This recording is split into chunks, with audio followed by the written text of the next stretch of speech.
പ്രാരബ്ധമാകുന്ന സമസ്ത കർമ്മങ്ങളിലും ഇറങ്ങി മുങ്ങി നീന്തി കുളിച്ചാലും മറവി ഉണ്ടാവില്ല. എപ്പോൾ മറവി വരുന്നു അത് കർമ്മം നമ്മുടെയല്ല, അത് നമുക്ക് ആനന്ദവും തരില്ല. പക്ഷെ അതിനെ വിടാനുള്ള ചങ്കൂറ്റം ഉണ്ടാവണം. ഇതെൻ്റെയാണെന്ന് വിചാരിച്ച് വലിച്ചു വയ്ക്കുന്നതിനേക്കാൾ എൻ്റെ അല്ലെന്ന് തിരിച്ചറിഞ്ഞാൽ വിട്ടുകളയാനുള്ള ധൈര്യം വേണം.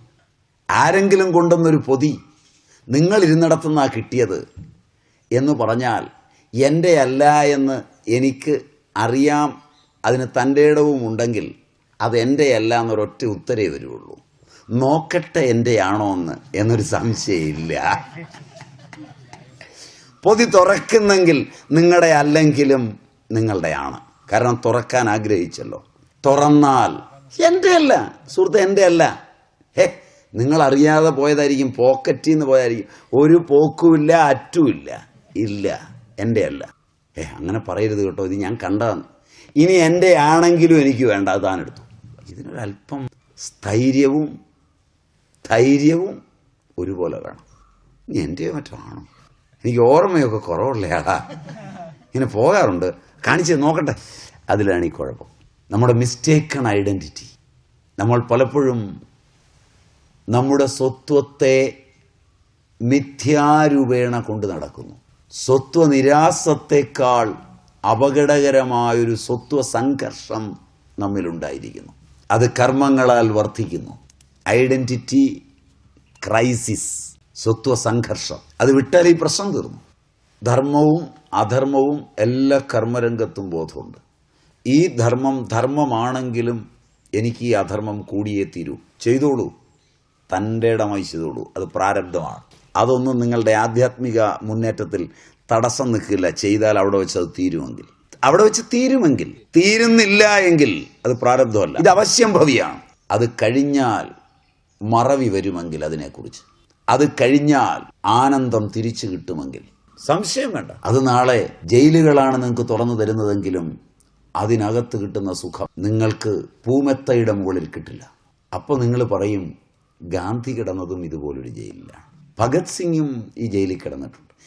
എന്തിന് വിശ്വവിഖ്യാതനായ സാക്ഷാൽ ശങ്കരാചാര്യരും കിടന്നത് ഈ ജയിലാണ്.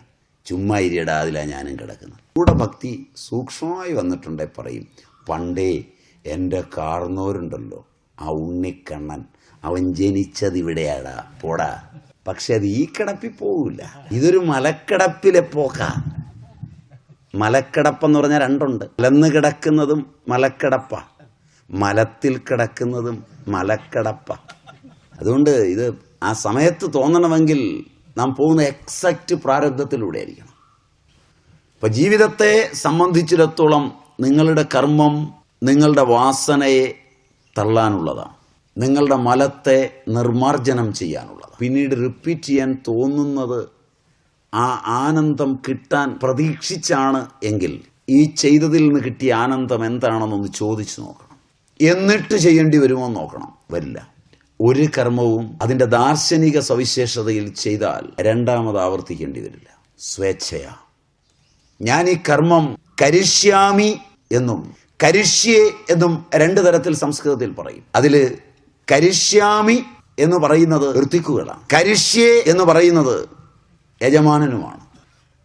ഞാൻ എനിക്ക് വേണ്ടി ചെയ്യുമ്പോൾ കരിഷ്യേ എന്നാ പറയുന്നത്, ഋത്തിക്കിന് വേണ്ടി ചെയ്യുമ്പോൾ കരിഷ്യാമി എന്നാ പറയുക. ഹോമം കരിഷ്യേ, ഹോമം കരിഷ്യാമി. ഭഗവത്ഗീതയിലുണ്ട് ഈ ശബ്ദം. 2-ാം അധ്യായത്തിൽ നയോത്സ്യ ഇതി ഗോവിന്ദം ഉക്കുതുവ. ഗോവിന്ദനോടായി പറയുന്നത് എനിക്ക് വേണ്ടി ഈ യുദ്ധം ഞാൻ ചെയ്യില്ലെന്നാ. അവിടെ എനിക്ക് വേണ്ടി എന്നുള്ളത് നിശബ്ദമായ യോത്സ്യേ എന്ന ശബ്ദത്തിലുണ്ട്. അവസാനം ചെയ്യുന്നതും എനിക്ക് വേണ്ടിയല്ല, കരിഷ്യേ വചനം തവ. അപ്പോൾ എനിക്ക് വേണ്ടിയാ ചെയ്യുന്നത്. എനിക്ക് വേണ്ടി ചെയ്യില്ല എന്ന് പറഞ്ഞിട്ട് അവസാനം എനിക്ക് വേണ്ടി ചെയ്യുക, അതൊരു പതനമാണ്. അവിടെ കടുത്ത ഒരു പതനമാണ്. അതുപോലെ എനിക്ക് വേണ്ടി ഒരു കർമ്മത്തെ ഞാൻ ഒരിക്കൽ ചെയ്യും, അതിൻ്റെ സ്വരൂപ സ്മൃതിയും അതിൻ്റെ ഹേതുസ്മൃതിയും അതിൻ്റെ ഫലസ്മൃതിയും എന്നിലിരിപ്പുണ്ടെങ്കിൽ ദാർശനികമായി അതിനെ ഞാൻ അപഗ്രഥിക്കുമെങ്കിൽ ആ കർമ്മം എനിക്ക് രണ്ടാമത് ചെയ്യാനാവില്ല. രണ്ടാമത് ചെയ്യുന്നുണ്ടെങ്കിൽ ഞാൻ അത്രയും ചിന്തിക്കാത്തവനാണ്. അല്ലെങ്കിൽ ചിന്തിച്ചിട്ട് അന്യർക്കു വേണ്ടി ചെയ്യുന്നതാണ്, പരേച്ഛയിലാണ്. അല്ലെങ്കിൽ അനിച്ഛയിലാണ്.